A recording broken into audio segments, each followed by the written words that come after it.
Hi. Today I want to talk about something nice, something sweet. I feel like I've been embodying very sort of like neurotic, anxious, hatery energy lately, and I want to try to do my best. Okay, today's a shift. The thing is, today is a shift. I've been doing lots of tarot lately, and I feel like I've been getting better at it.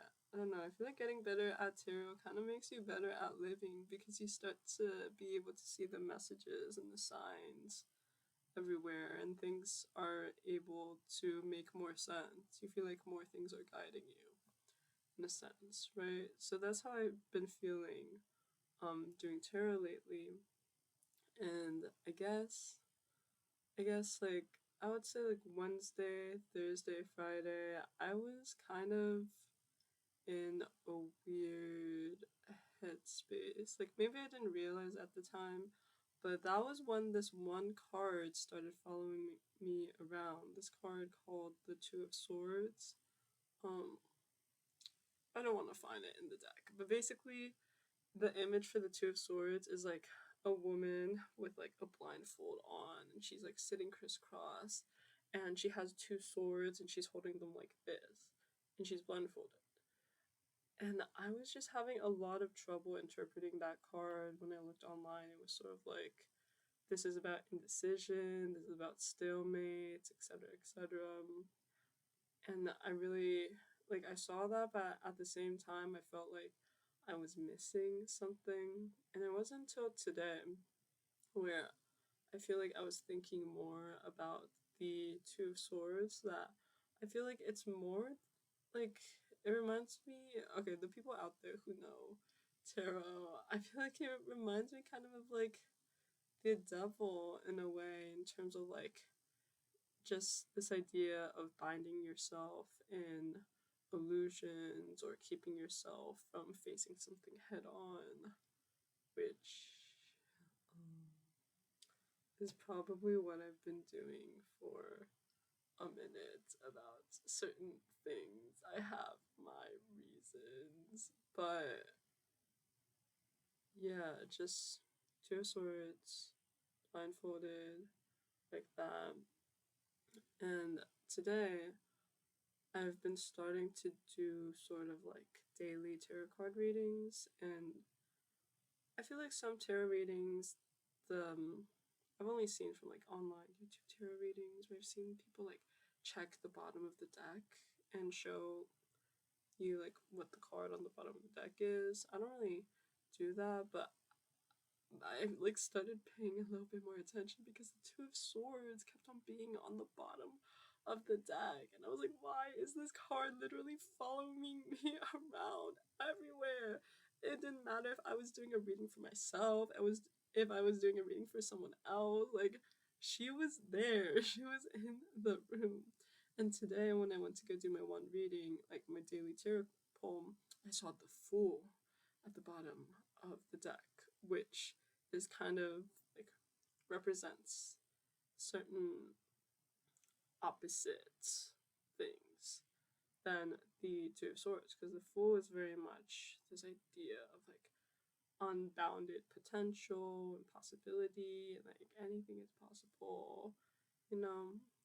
Um, I feel, um, I feel almost like it's it's a cosmic shift for me right now. A spiritual shift, a psychic break is what's going on, because I feel a little bit freed from this Two of Swords energy, and I just want to talk about like why I feel freed and what happened to make me feel more free.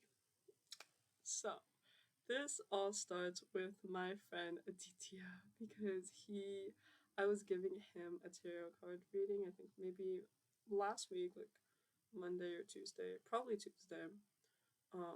And he really, really, like, it just really, really resonated with him. It was very intense for him. Oh wait, probably no. It was Monday. It was Monday. It was very intense for him, and then he in that call he was also sort of like mentioning this Hindu goddess named Saraswati, and he was just talking about how she's sort of like this goddess of knowledge and learning and arts and music, and like reading me stories about her. And I was like, wow, she's so cool. Wow, I love her so much. And then he was so sweet. He was nice to me for once. Probably because I just gave him a tarot reading. He was nice to me. And then he was like, oh, you should come to the puja on Saturday because it's like the time of the year to celebrate Saraswati.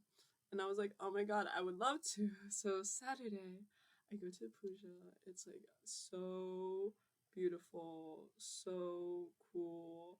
Everyone's dressed in like beautiful, like colorful saris and like traditional wear, and like they Aditya is sort of like walking me around the temple. We're with like him, his little brother, and his childhood friend, and he's just like leading us around the temple, sort of telling us stories about the little deity statues that they have in the temple, and just like telling us stories about the gods. I feel like I'm learning so much, and it's all like in honor of Saraswati, right? So I like come dressed in her colors, like yellow and white and gold-ish, and I just really trying to ask her for her blessing that day, and to kind of like embody her energy a little bit, because I was literally thinking to myself, like maybe 3 days ago, how scared I was of this upcoming week. Like today's Monday, right? Today's Monday. I was growing very fearful of Monday, Tuesday, Wednesday, Thursday, Friday. I was okay, maybe not Monday. I was growing fearful of Tuesday, Wednesday, Thursday, Friday. Yeah. Yeah. There was fear in my heart when I thought about those days. So I was like, I really need Saraswati's guidance right now to kind of like calm me down and help me just like figure myself out. And the other thing is, I have this really big project for school due March 1st. It's February 19th. I haven't really. I've been doing research for all this time, but I haven't really like sat down to actually put it together. And that's obviously going to take a very long time. Perhaps I should be doing that now instead of talking to my webcam. But we can't help what's already been set into process, right? Like, let's just stay here. But yeah, so I don't know. We're just trying to ask her blessing, paying our respects to her, praying to her, and that was Saturday. It was like such an amazing and rich and fulfilling experience. And Aditya was getting excited too because he was like, wow, now I can't wait to bring you to like other temples and like bring you to other pujas. And I was like, oh my god, I would love that. The food was so good and so delicious. It was all homemade. It was gorgeous. So that almost felt like that was Saturday, and it almost felt like a very cleansing day in a sense.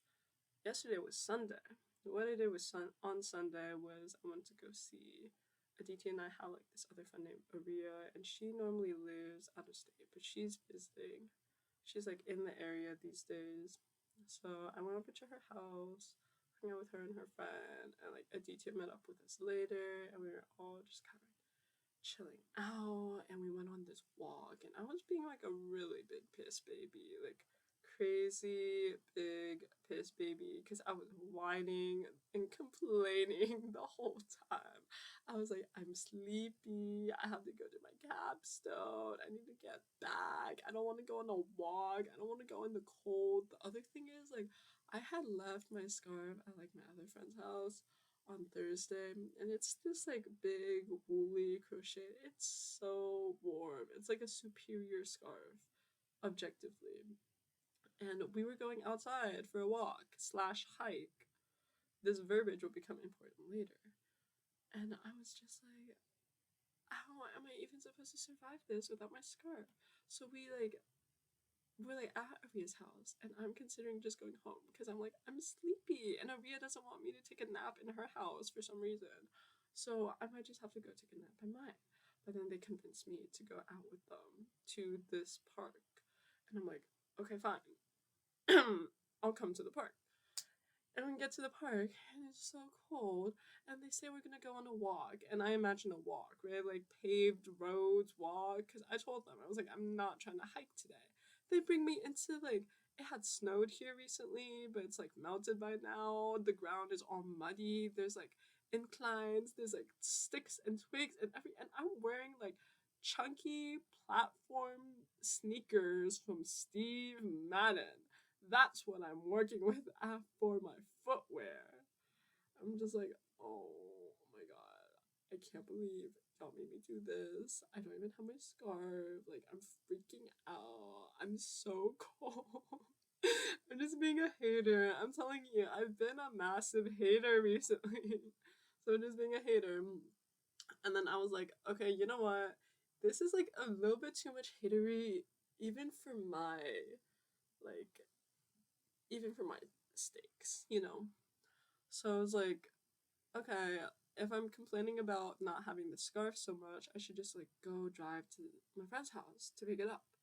Even though my friend lives like pretty far. It's like a 40-minute drive from where we are, and then it's another half hour back to my house from there. But I was like, okay, so we finish our walk, we like separates. Aditya tries to get me to go out for ice cream with them. And I'm like, Aditya, you don't even know what I've been through. I've been with Aria and her friend for since 10 a.m. It's like already 4 p.m. at this point. And I'm like, Aditya, you just came here at 2. You're coming here fresh. You know what I mean? I'm like, you don't know what I've been through. Um, it's time for me to go. So I go to my friend's house, and it's like this house, it's like 5 people live there, right? I used to live there last year, but then I moved out, other people moved in. Yeah. But normally 5 people live there. And like when I got there, my friend Madoka, who also used to be my roommate, was there. And she was like, okay, yeah, here's a scarf. And I hadn't seen Madoka in a minute. So I was like, okay, let's also talk though. And I had my tarot cards. And I gave her a tarot reading. And we were just like accidentally talking for like 3 hours. And honestly, kind of expelling all of the hater energy out of our systems. It felt very cathartic. It felt like a genuine moment of release for the both of us to be having that conversation. Like we literally saw the sun go down outside the windows as this was going on, you know.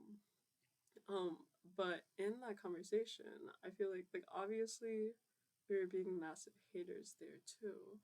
But the only reason we can hate so much is because we love so much. So we were being haters in a very loving manner, and like I told you, how Saraswati's colors are yellow and white, right? Well, like Madoka was wearing white, and I feel like the topics we were talking about were like very related to sort of like these areas and realms that Saraswati rules over, because we were talking about sort of like arts and music and culture. Madoka's literally like an education major, so we were talking about like learning, modes of learning, like knowledge, the pursuit of knowledge, and I felt like that conversation was so healing to a degree because it also helped remind me of those things and help ground me in the things that I actually care about and want to spend my time thinking about and pursuing. Because I feel like recently I've just been very caught up in an array of thought-based activities, you know. But at the heart of it is like I feel like I derive so much joy, fulfillment, and satisfaction from just learning and absorbing knowledge in all its forms, um, and just like, I don't know, getting to know the world better, getting to know myself better, just like this whole idea of the pursuit of knowledge is so beautiful to me in a way. And like Madoka was just like, she feels the same, right? So she was really talking about this too. And I was like, wow, this is so real right now. This is just like the realest thing that could ever happen to me. Because I feel like even though we were at Saraswati's puja and I was like looking forward to her puja for a little bit less than a week, you know, I feel like I wasn't necessarily embodying the um her ideals almost. But then my talk with Madoka, I was like, actually, yeah, like this is what Saraswati is all about. And it's just about learning and art and music and knowledge and like letting yourself be open to that and framing knowledge almost as a sense of purity in a way, like what could be pure than learning more, you know. And you learn more all the time is the other thing. Like I learn more when I watch a movie, when I read a book, when I see new art, when I listen to music, when I'm writing, when I'm reading, when I'm researching, or just like when I'm interacting with anyone who's not myself, and also when I'm interacting with myself. I feel like there's all sorts of knowledge in the world to be gleaned all the time. And I feel like that is just such an invigorating and exciting idea to me. And I just feel like it's an idea which has given me a lot of peace and serenity this morning, especially because like this upcoming week is gonna be kind of crazy for me because I'm like hearing back about this program. And that's also why I've been crazy lately, right? Like I'm hearing back about like whether or not I'm a finalist for this program tomorrow. So I've been very scared. But when I was talking about it to Madoka, Madoka at one point was like, oh yeah, like that makes sense why you've been anxious and nervous, but also at the same time you'll be okay if you don't get it. And it's such an obvious thing to say to a person. Like it almost feels like one of those can't, like when people tell you like, oh, I really want this thing, and that's kind of almost like a knee-jerk response, right? You're just like, oh yeah, like that would be so amazing if you got it, but also just remember like you'll be totally fine if you don't get it. But somehow I forgot that second part of that sentence. I forgot that I would be fine if I didn't get it. I felt like I was making it into such a big deal. But now I know. Now I realize. Now I remember. All learning is remembering. Maybe that's controversial. I don't know what. I don't know what Saraswati thinks about that. I don't know what I think about that. Always learning, always growing, um, always changing and progressing and developing. But yeah, I was like, oh, I'm gonna be so fine. I'm gonna be so fine and so normal, and I'm so lucky. I'm so lucky all the time. Everything I have in my life just constantly reminds me how lucky I am. So I'm just like, yeah, I can, of course, everyone goes through these periods of neuroticism, depression, anxiety, etc. Some people go through it in much worse ways than others. But for me, I feel like it's been so helpful to just like remember how lucky I really am when I go through these periods. And like how truly fine I will be. I feel like I'm so dramatic. I'm so dramatic. I literally will fixate on things until they kill me and then stop fixating on them after I'm dead. I feel like I'm running out of lives at this point, and I really want to live into a very, very old age, so I should probably start thinking more about my health in all aspects, like physical, emotional, spiritual, etc. So it's out of self-perseverance, that self-preservation, that I'm going to chill out on these fixations for the time being until I forget that I wanted to chill out in the first place. But everything happens for a reason. Um, yeah, that was mostly what I wanted to say. I think it's just so beautiful to learn. And this was like another video I want to make, but I'm not sure if I'm gonna make it anymore. But my friend Caleb, we were on the phone like a few weeks ago, maybe two, I don't know. And like I like realized in that conversation, I think I was like, oh wait, I'm happy. Like that's kind of crazy because I haven't really like I'm like happy in a sustained way, in like more than a day type of way, like a few days or perhaps even a week. Like I'm happy. And I didn't realize I was happy until that conversation. And I was also just like, wow, this hasn't happened to me in like so long. So I want to do a video on why I was happy, but I don't know if I want to do that video anymore. But one of the reasons I was gonna say is just like I don't know, just like being so lucky, feeling so lucky, and also just like for me, I feel like I really value, like I feel like learning really is the thing that gives me greatest joy in this life. Like I just love it. I love it so. Um, so one of the things I was gonna say is that I'm so happy because each day I just get to learn and come into contact with new stuff and just learn more about the world, learn more about culture, learn more about like these little topics that I really like learning about, and it all builds, like it all makes me smarter. I feel like I love getting smarter. It's so much fun because I'm just like watching a movie, connecting it to this album, connecting it to this book, like the connections are endless and all around us and all abounding, and it's just so cool to be able to see them. Like, thank you, universe, for sharing them with us, because that's gorgeous. Okay, that's my video. Bye.